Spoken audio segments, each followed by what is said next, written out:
જય શ્રી કૃષ્ણ મિત્રો, આજે રત્નાલ ગામની અંદર આવવાનું એક સૌભાગ્ય પ્રાપ્ત થયું છે અને ખાસ સૌભાગ્યની વાત કરીએ તો અમારા આજે ભગુભાઈ આહિર બરોબર છે। જય સિયારામ। જય સિયારામ, જય શ્રી કૃષ્ણ। તો ભગુભાઈ પહેલા એ જણાવો કે તમારો ગામ કયો છે? અહીંયા અમારો ગામ રત્નાલ છે અને ઘણા આયરોના ગામ સારા સારા છે બરોબર, પણ કચ્છમાં ગોકુળિયો ગામ રત્નાલ કહેવાય છે એના પણ કારણો છે બરોબર। ગામમાં 5-5 સંત થઈ ગયા। ઓકે। ગામમાં લગભગ 8 થી 10 વખત ગામ જમણવાર થાય બરોબર। અને ગામના લોકો એટલી પ્રસિદ્ધિ ઉપર છે, રાજકીય હોય કે ધંધાકીય હોય કે ટ્રાન્સપોર્ટ લાઈનમાં હોય બરોબર, તો એટલા માટે આહિરોમાં રત્નાલ ગામ છે એ મોખરે છે। અચ્છા, એટલે ગોકુળિયો ગામ કહેવાય છે। અચ્છા, બરોબર। આ રત્નાલ ગામ એક ગોકુળિયું ગામ છે, બરાબર।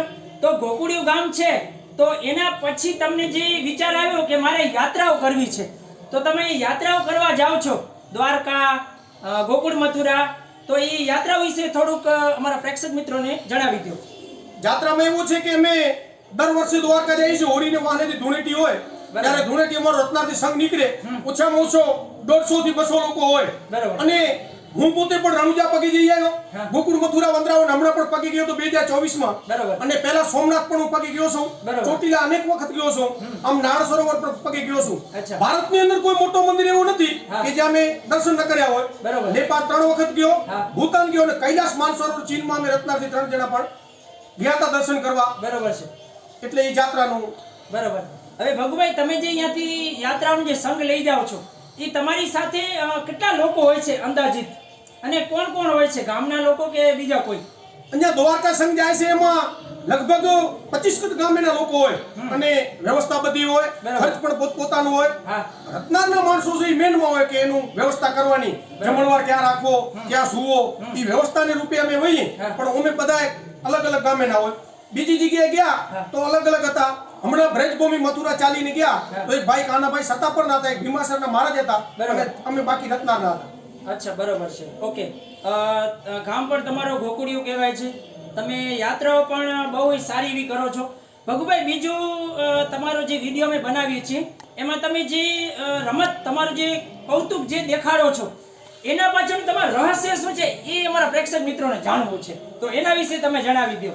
એટલે મેન વાત તો એ છે કે એક પણ જાતનું કોઈ જાતનું મારામાં વ્યસન નથી। વાહ વાહ, બહુ જોરદાર। બીજો, સવારના જ્યારે શિરામણ શિરામી સિટીના લોકો જમવાનું અથવા નાસ્તો કે ડાયટિંગ જે કહેતા હોય, બરાબર છે। આપણે હીરામણ કહીએ દેશી ભાષામાં। હા, આપણે આય ને શિરામણ, શિરામણ હા। એટલે ગાયનું માખણ ખાવો, બરાબર, વ્યસન ન કરવો, બરાબર। અને વ્યસન વગરનું જે માણસ છે હા હા એ 100% સ્ફૂર્તિ મળે છે। પછી સવારના ઉઠીને હું જોગ કરું, બરાબર, રનિંગ કરું, હાલવાનું 3-4 કિલોમીટર થાય જ અહીંયા ગામમાં જ, ગામમાં જ। અહીંયા ક્રિકેટ ગ્રાઉન્ડ છે, પછી રોડ ઉપર પણ અમે જઈએ, બરાબર, એટલે દરરોજ। હા, બીજો, ભગવાન પ્રત્યે એટલો પ્રેમ અને ભાવ બરાબર કે આમ જ્યારે અમે મથુરા પહોંચ્યા અને કારાગૃહમાં જ્યારે હું પહોંચ્યો ને વાહ, ત્યારે વાહ। મને આંખેમાં આહુડા આવી ગયા કે એ ભગવાન તમે પહોંચાડ્યા। એક દુઓ થઈ જાય। હા, એટલે હું મથુરામાં જ્યારે પહોંચી ત્યારે એવો કહેવત છે, હા। બંસી જેસો વડ નહીં, હા। મન ગાँव જેસો ગાँव, વાહ। કૃષ્ણ પરમાત્મા જેસી પવિત્ર કોઈ આત્મા નહીં, રાધા નામ સોહાવ। વાહ ભાઈ વાહ, જ્યારે અમે દ્વારકા પહોંચી હા। ત્યારે ઉવાનું પણ દુઓ છે,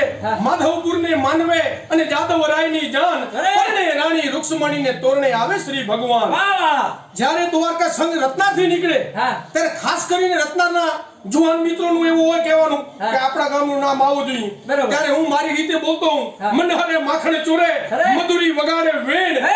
ધન ધન ભાગ રત્નાર વારે આહીરોના, શ્રી કૃષ્ણ ચલાવે ધેનું। વાહ, બહુ જોરદાર જોરદાર। ખરેખર ભગુભાઈ, તમારી આ વાત સાંભળીને ખરેખર આપણે એમ થાય કે ખરેખર આવી શક્તિ છે ને એ ભગવાન કૃષ્ણમાં જેને શ્રદ્ધા હોય ને એ જ આટલું કરી શકે એમ। તો આપણા જે આહિર પટ્ટીના જે યુવાનો છે એને તમે ખાસ તમારા ઉપરથી શું સંદેશો દેવા માંગો છો? આહિર સમાજના જુવાન મિત્રો હોય કે હિન્દુ સમાજના જુવાન મિત્રો હોય, એને ખાસ મારી વિનંતી સલાહ કે જે તમે કહો એ, હા, એક તો વ્યસનથી મુક્ત રહેજો, વાહ ભાઈ વાહ, અને બીજો સવારના ઉઠી અને જોગ અને કસરત કરજો, હા, મંદિર કોઈ પણ હોય, કોઈ પણ ભગવાનનું મંદિર હોય, બરોબર. તો જરૂર શ્રદ્ધા રાખજો. બરોબર. માતાજીમાં પણ શ્રદ્ધા રાખજો, રોજ દર્શન કરવા જાજો. બરોબર. કદાચ આપણાથી દૂર હોય હા. તો ઘરે પણ ભગવાનને પગે લાગી હા. અને મા બાપને પગે લાગીને પછી નીકળવો. બરોબર. મા બાપને પણ આશીર્વાદ લેવો. બરોબર છે. મારી ખાસ સૂચના છે કે કોઈ પણ જાતનું વ્યસન નહીં, નહીં ને નહીં. હા. જો તમારે ફિટ રહેવું હોય યસ. તો વ્યસન ન કરજો અને ગાયનું ઘી, દેશી ગાયનું ઘી જરૂર ખાજો. બરોબર તો છે. મારા જેવી ફેરી મારી શકશો, નકા નહીં મારી શકો. વાહ વાહ વાહ વાહ. બહુ જોરદાર જોરદાર એમ. તો ભગુભાઈ, તમે ખરેખર જે આહિરના લોકો છે કે હિન્દુ લોકો છે એને તમે સરસ મજાની માહિતી આપી. તો હવે એક છેલ્લો પ્રશ્ન અમારો ઈ છે કે તમે જે આ તમારા જે સ્ફૂર્તિ છે એ સ્ફૂર્તિ કયા કારણે છે, તો એનું રહસ્ય તમારું જરા કહી દો અમને. તમારે જે આ એનર્જી છે કે કોઈ માણસ તમને એમ કે ભગુભાઈ હાલો રમવા, એટલે તમે તરત ઊભા થઈને રમવા માંડી જાવ છો, એનું કારણ શું છે એ જણાવો. કારણ ઈ જ છે, મેં તમને પહેલા કીધું એમ. હા. એક તો સવારના જોગ, જોગ, કસરત, કસરત. દેશી ગાયનું ઘી ઓ વાહ વાહ. અને નો વ્યસન, નો વ્યસન, નો વ્યસન. બરોબર અને શિયાળો હોય એટલે બાજરીનો રોટલો ખાવો, બરોબર. મકાઈનો પણ રોટલો ખાવો, બરોબર છે. ઘી ગોળ ખાવો હા, હા. અને ઋતુ પ્રમાણે પણ ફળ ફૂલ ખાવાના. બરોબર છે. એટલે એકદમ એનર્જી રહેશે. બરોબર. અને સતત ને સતત હા. ચરે વેતી હા. સતત ને સતત પોતાનું કાર્ય ચાલુ રાખો. હા. સવારના 5 વાગે ઉઠી જાવો, બરોબર. ભગવાનનું નામ લેવો, માતા પિતાના આશીર્વાદ લેવો બરોબર. અને મંદિરે જાવો ને જાવો. બરોબર. શ્રદ્ધા ભગવાન પ્રત્યે રાખો ને વ્યસન નહીં રાખો એટલે એનર્જી મારા જેવી જ આવશે હા. અને મારા જેવી જ ફેરી મારશું. બરોબર છે. વાહ વાહ જોરદાર.